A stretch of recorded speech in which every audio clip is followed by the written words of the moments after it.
Olá pessoal, bem-vindo e bem-vinda ao canal Amuinvest. HCTR11, vale a pena? Venha saber.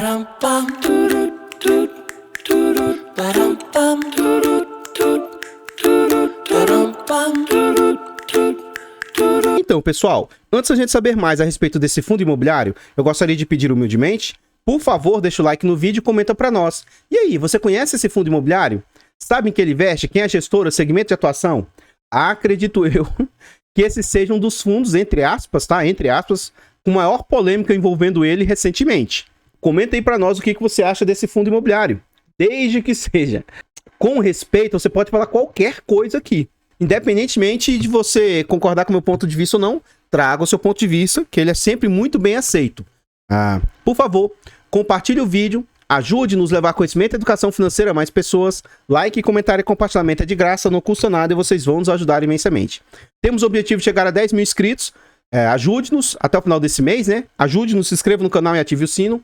Temos a opção de membro. Tá gostando do canal e quer nos apoiar financeiramente? Clique no botão azul de Seja Membro de aderir e saiba mais. A partir de 10 centavos por dia. Acho que isso não vai onerar vocês, mas pra gente faz muita diferença. Tornando-se membro, você vai fazer jus a vários benefícios como acesso antecipado a vídeos, participa do grupo fechado do Telegram e tem preferência quando pede um vídeo aqui no canal. Nós temos um segundo grande objetivo até o final do ano, que é tentar tirar uma certificação CEA.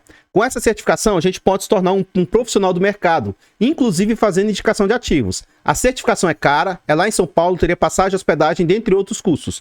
Quer nos ajudar? Faça-nos uma doação para o Pix do canal de qualquer valor. Obrigado a todos vocês que colaboram com o canal aí. Muito obrigado mesmo. Vamos à frente. Eu tenho 2 canais secundários que a gente está tentando monetizar também. Mesmo que não seja do seu interesse, não seja algo que você busca, vá lá e se inscreva para ajudar a gente. A gente precisa chegar a 1000 inscritos para monetizar o canal. Muito obrigado a todos vocês que atendem o chamado e nos ajudam. Vamos lá. Esse fundo imobiliário é um fundo de recebíveis, é um fundo de papel. Ele foi lançado no mês 7 de 2019, é um fundo de base 100, Hectare é a gestora, ele é de títulos e valores imobiliários e ele tem uma liquidez negociada altíssima, de quase 7 milhões e 700 por dia, 7 milhões e 688 mil. Então, uma excelente liquidez. Os usuários do site dão nota 4 de 5, ele faz parte do IFIX com 2,19% e ele conta ali com mais de 22 milhões de cotas. Por ser um fundo de papel, esse fundo está sendo negociado com desconto. Está sendo negociado a 0,93 de PVP, o que indica 7% de desconto. Então é um fundo que possui de patrimônio 2 bilhões 671 milhões e o mercado está aceitando pagar 2 bilhões 476 milhões. Então é um fundo que hoje vale R$ 120 de patrimônio e o mercado está aceitando pagar R$ 112. Tendo o Maio como referência, é um fundo que conta ali com 184 mil cotistas. Virando a página aqui, a gente vê o quanto o fundo está sendo negociado atualmente. Atualmente, R$ 112, mínima de R$ 97 e máxima de R$ 137, isso no último ano. Então eu vou traçar uma linha aqui, tanto do 100, quanto uma linha do 120, que teoricamente é o VP do fundo atual, né? Então olha só. Desde que esse fundo veio ao mercado, na maior parte do tempo, o fundo ficou acima do atual VP que está constando ali. Tá? Então é um fundo historicamente, ele sempre esteve ali acima do VP dele normal. E aí, olha só, o fundo veio ao mercado no final de 2019, momento em que o mercado estava eufórico, e ele chega a atingir assustadores R$ 170. O fundo rapidamente recua, fica em patamares ainda assim altos, né, com ágio de R$ 140 mais ou menos. Vem a situação pandêmica e em março de 2020 o fundo atinge seu menor valor na época, R$ 92,06. O fundo se recupera e aí ele volta ao seu VP e depois disso ele volta a ser negociado com alto ágio de novo, algo próximo a R$ 160. E aí, como todo o mercado no ano de 2021, esse fundo vem com a tendência de queda, todo o mercado caiu. A partir de então, o fundo fica lateralizado próximo ao seu VP, mais ou menos R$ 120. E aí em abril acontece uma polêmica com esse fundo. Começam a ser disparados ataques, tá? Informações que, na minha opinião, foram mais desinformações do que informações. E aí houve um movimento de manada. Várias pessoas olham para isso assim. O que me chama a atenção é, eu não estou defendendo o fundo. Sou cotista do fundo, mas eu tô me lixando se o fundo... Eu não tô aqui, eu não ganho dinheiro para falar do fundo, sabe? Eu falo apenas a minha opinião. O ponto que me chama a atenção é, sempre que eu falei desse fundo, Versailles, Deva, Bari, deixa eu lembrar fundos high yield aqui. Qualquer fundo high yield, tá? Qualquer fundo de alto risco. Toda vez que eu falo, eu deixo claro, ó, esse fundo é muito arriscado. O IBCR, lembrei de outro aqui. Esse fundo é muito arriscado. Então o risco já existe. Se você for se posicionar no fundo, você tem que entender que o risco existe. O fundo tem risco desde o seu nascimento. Aí as pessoas parecem que descobriram o risco do fundo aqui, ó, em abril. Aí ocorre um movimento desesperado de venda. O fundo chega a movimentos próximos à época da pandemia, de 90 e poucos reais. Agora, quem vendeu, não estou dizendo que deveria ou não deveria ter vendido, que isso é uma opção da pessoa. Quem vendeu desesperado aqui, ó, alguém comprou. Se você está vendendo, alguém está comprando. Então, assim, pelo menos pense antes de comprar. Depois que você comprar, também pense antes de vender. Não venda porque alguém disse que o ativo é ruim, né? É um ativo muito arriscado, mas você tem que entender no que você está investindo, né? Enfim. É um fundo que, talvez o que tenha decepcionado o público seja isso. Ó. Um fundo que vinha pagando algo, em média, em 50, depois até acima de R$2, e aí ele caiu a entrega dos seus rendimentos. Consequentemente, se você observar lá no gráfico, ele cai a cotação, tá? Mas eu acho um excelente yield. Um fundo de alto risco entregar em torno de 1,50, 1,60, 1,70 como esse fundo vem entregando, eu acho um bom yield, tá? Não tô dizendo que... Gente, 1,5%, 1,4%, é muito yield. Compensa o risco que ele traz, né? Então, enfim. Ele entregou 2 meses a 1,40. Isso aqui também causou, sabe, um furdunço no mercado. O pessoal ficou bem chateado. Ele entregou 2 meses a 1,60, 2 meses a 1,40. E agora, os últimos 2 anúncios foi em patamares aí de 1,70 e pouco aí. Outro ponto que o pessoal ficou bem chateado na época foi isso aqui, ó. O fundo tinha chamado uma subscrição, a 12ª subscrição, ela ainda nem havia encerrado, e aí ela ocorreu em fevereiro a março. Antes dela encerrar, o fundo anunciou que faria mais uma subscrição. E aí essa subscrição aqui, ela está em suspenso. Ainda não falou quanto que ele pretende captar, só disse que é diferente, que o fundo vinha fazendo sempre 476, restritas para os seus cotistas. E aí, essa aqui seria aberta, 400, e aí ele não falou mais nada. Inclusive não disse se suspendeu ou não, não tem data, não tem nada. Tá suspensa, né? Mas eles anunciaram essa outra subscrição. E isso o mercado não gostou. Em termos de entrega, como eu tô dizendo, ó, o fundo vem entregando 1,50, 1,60, aí 1,40 durante 2 meses e as últimas entregas 1,75, 1,77. Essa última entrega de 1,77, data base 7 de junho para pagar 14 de junho. Na época, a cotação R$114, representava um yield de 1,54%. Como a cotação caiu, hoje é 1,58%. O fundo vem com incríveis 17% de yield acumulado. Pessoal, 17% de yield. Não seja inocente, não acho que o fundo vai pagar 17% de yield e não tem risco nele, né, meus queridos? Agora dizer, pelo risco-retorno, se tem fundos melhores ou não, se tem opções melhores ou não, aí é outros 500. Mas você pegar um fundo que paga 17% e ser inocente, achando que ele vai pagar muito e ele não tem risco aqui nele, pelo amor dos meus filhinhos, né? Virando a página, vários e vários institucionais possuem posição no fundo.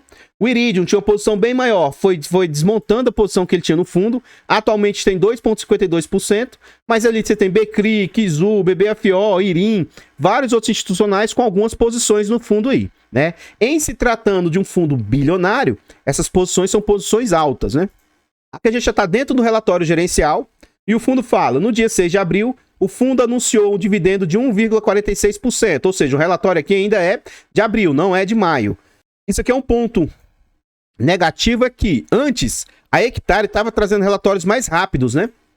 Eu até, por ser um relatório mais antigo, fui lá no site deles para ver se tinha um relatório mais recente. Por quê? De onde eu busco as informações, o único que eu vi acontecendo foi com o RPR11.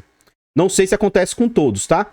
Do site de onde eu tiro as informações, o relatório lá estava muito defasado. Só que eu fui no próprio site e peguei um bem atualizado lá.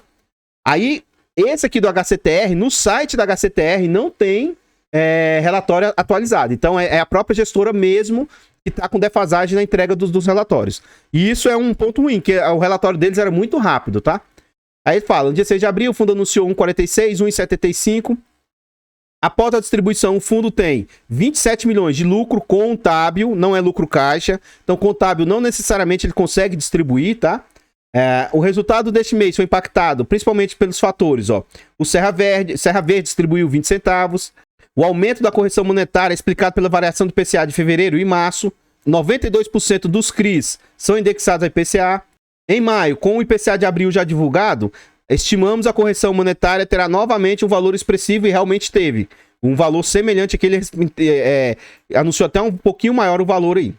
Retomando o conceito apresentado em relatórios anteriores, a correção monetária até o aniversário dos CRIs, a grande maioria dos nossos acontece no dia 20 e é explicada pela variação indexador de M2, 2 meses atrás, ou março. E após o aniversário pela variação indexador de um mês, abril. Continuando, eles falam, todos os ativos pagaram as obrigações conforme previsto, conforme citamos no relatório anterior. O mês de março foi um bom mês para os projetos do ponto de vista do recebimento de suas carteiras e vendas. Consequentemente, os indicadores dos CRIs, sobretudo as razões de fluxo mensal, apresentaram melhora. Aqui eu não vou ler mais o restante aqui, porque ele fala em relação aos seus ativos internos. No último relatório que eu falei do HCTR, eu falei sobre esses ativos internos, sobre as suas multipropriedades e tal. Se você não conhece o fundo e se você quiser saber mais, recomendo que você leia essas situações aqui, tá? Porque ele vai falar sobre os seus ativos internos. Eu acho que não há necessidade de eu ler dessa vez. Eu já li das outras vezes, não vou ler. Em linha com o trabalho que vemos construindo desde o início do ano, buscamos auxiliar a compreensão no processo de decisão de investimentos e, posteriormente, no acompanhamento das operações. Nesse relatório, eles estão reforçando o seguinte. O que eles compraram, né? Também não vou falar sobre isso. Qualquer coisa, dentro do relatório aqui, a gente vai ver isso melhor. Vamos lá.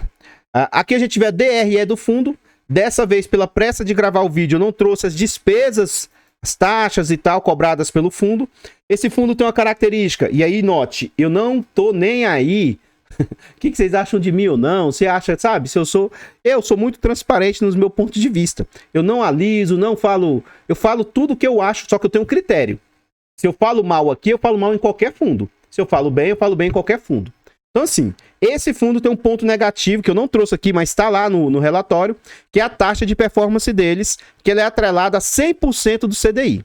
Aí, isso eu falo em todos os vídeos, em todos os fundos, tudo que é atrelado desse jeito. Para mim, eu vou até ser pesado com as minhas palavras, mas para mim chega a ser ofensivo, chega a ser desleal com o cotista você cobrar 100% de CDI numa taxa de performance. E esse fundo faz isso. Agora, vamos ver na prática o que essas taxas representam frente às receitas. Que aí, como eu não sei calcular essas taxas de toda forma, eu não trouxe nesse vídeo aqui. Vamos lá.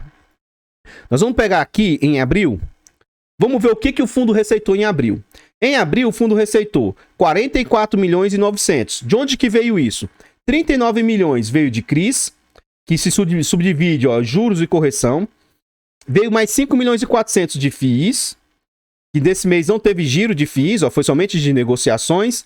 E mais 411 mil de outros, que provavelmente é dinheiro parado em caixa.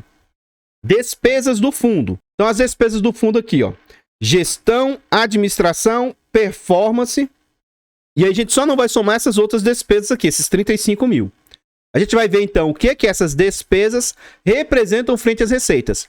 Esse 35 mil é tão pouquinho que eu vou até deixar ele aqui no meio aqui. Mas, se você quiser tirar, você tira esses 35 mil desses 2.885. Então, vamos lá, ó. 2.885 vezes 100, dividido por 44.930. Então, note que as despesas do fundo representaram 6,42%. Mesmo com performance, note, por que eu acho que ela é cara, gente? O fundo está cobrando de gestão 1.380. Administração e controladoria, mais 377. E mais 1 milhão de performance. Eu não acho que isso aqui é justo, 1 milhão de performance. Eu acho que não vale essa performance. Porque 100% de CDI, o que ele fez a mais? 100% de CDI, você colocando um Selic, você vai ter 100% de CDI. Sabe, não... E note que a performance era maior quando tinha o CDI estava mais baixo. Porque o fundo ganhava mais ainda, né? Poxa, se o fundo investe em IPCA, coloca-se uma performance em IPCA, uai. Sabe? Sei lá, enfim. Ó, já chegou a ser 1,9 milhões, 2 milhões e 400, 1 milhão e meio, 1 milhão e 400, ó, 3 milhões e 200. E hoje caiu para 1 milhão. Caiu muito, mas ainda assim, para mim, 1 milhão ainda. Se esse 1 milhão vai pro bolso do cotista, daria um rendimento maior ainda, né? Enfim, né? Enfim. Vamos à frente aí.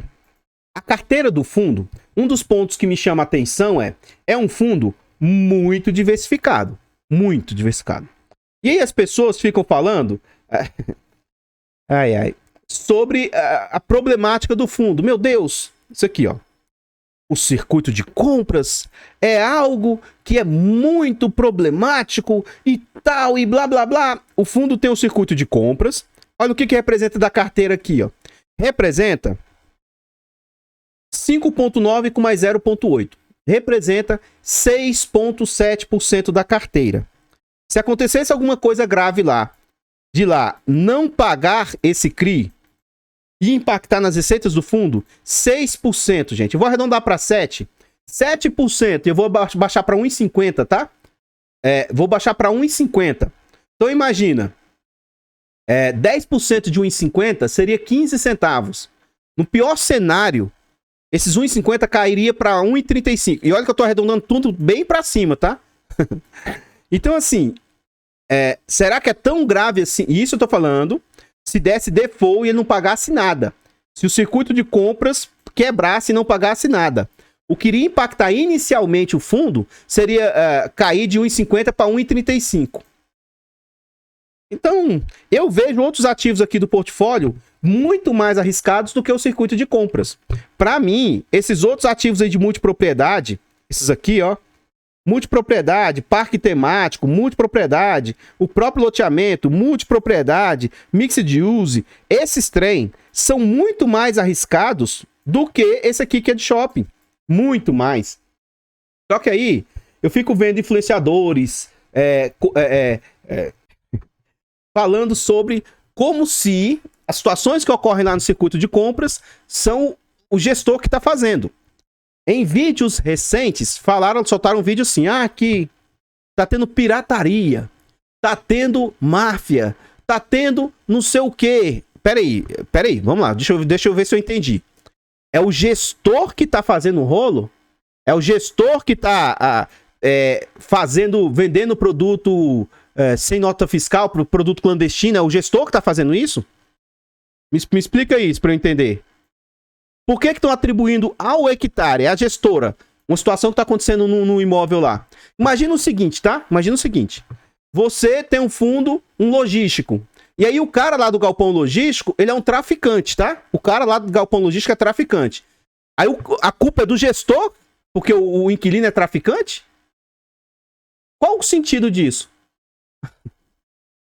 Não sei se vocês estão entendendo o meu ponto de vista, mas vamos lá, né? Eu trouxe aquele destaque daquela primeira página para ficar bem visível.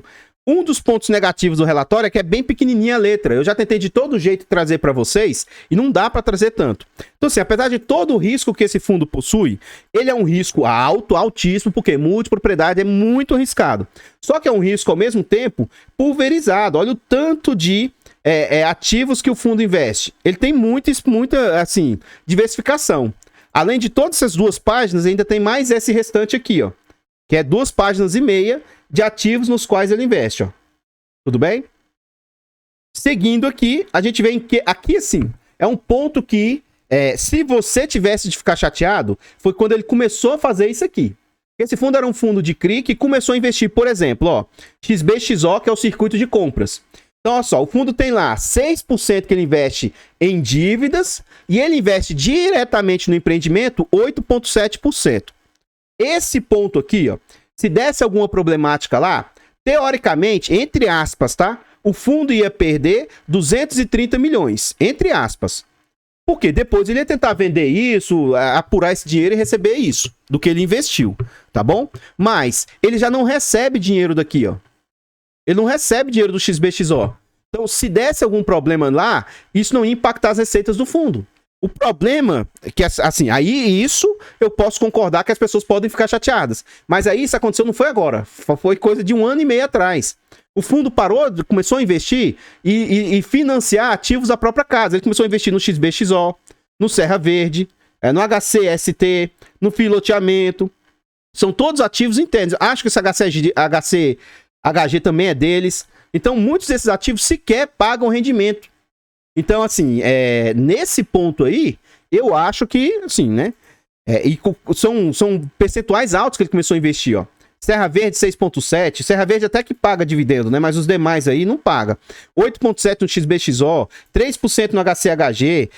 Entende? Então, assim, ele começou a investir em outros ativos aí, fundos imobiliários da própria casa, que não trazem rendimento para o fundo, né?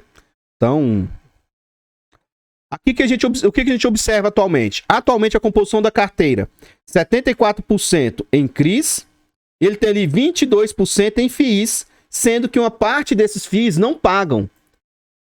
Se a gestora conseguir fazer um bom trabalho e destravar valor desses FIIs, isso pode trazer uma boa receita para o fundo no longo prazo. Mas atualmente, ó, o fundo era para estar entregando muito mais do que ele entrega. Ele está entregando resultado com, eu vou exagerar aqui, com 15%, 17% do fundo travado sem entregar rendimento ali. Então imagina se tudo tivesse alocado em CRIs. A receita do fundo era para estar bem maior, tá? Os ativos que o fundo investe em termos de subordinação. Sênior, ele tem 56%. Então, olhando dessa ótica, ele tem 50% da carteira em ativos que pelo menos têm garantia de recebimento. Só que assim, se der problema lá, eu acho que nem sênior recebe, sabe? Vai saber, né? Ativos de multipropriedade, de novo, são muitíssimo arriscados, tá bom? Séries subordinadas, ele vai ter ali 31%, séries únicas 10% e mezaninos 2%. Então, se você pegar ali única e mezanino e tudo, ó, ele vai ter, entre aspas, apenas 30% em altíssimo risco, que são essas subordinadas aí. A taxa média da carteira hoje é inflação mais 10,4%, 92% dos ativos estão indexados a IPCA mais 10%, a média. Ele vai ter ali mais 4% indexado a CDI mais 4%. Ele vai ter também um pouquinho, na verdade ele tem 4% em GPM mais 11%, 3% em CDI mais 4% e 1% em NPC ali. E os ativos internos ele tem 24% em multipropriedade, 39% em corporativo, ele tem 12% loteamento, ele também tem shopping, parque temático, mixed e outros aí, ó.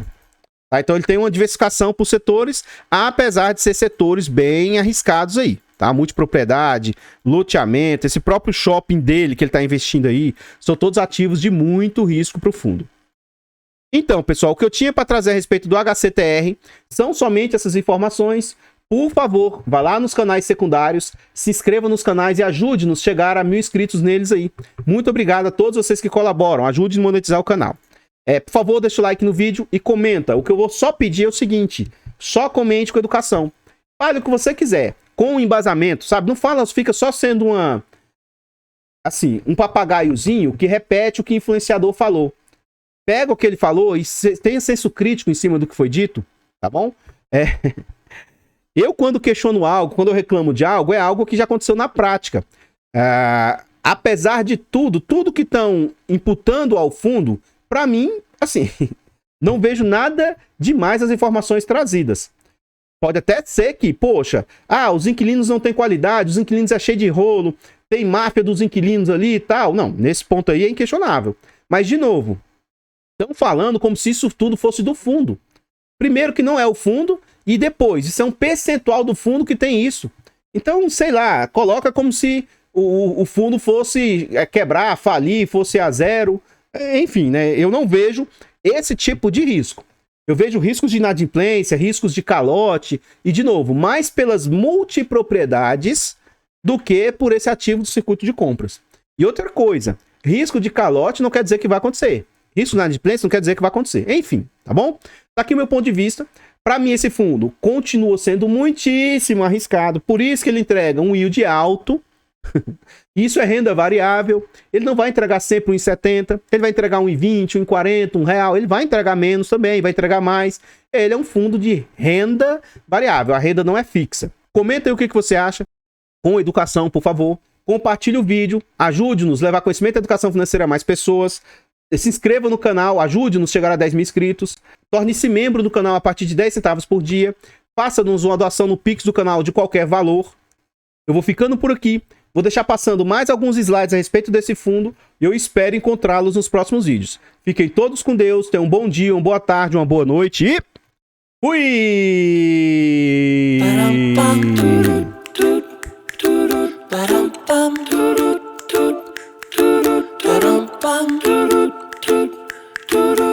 Artlist.io.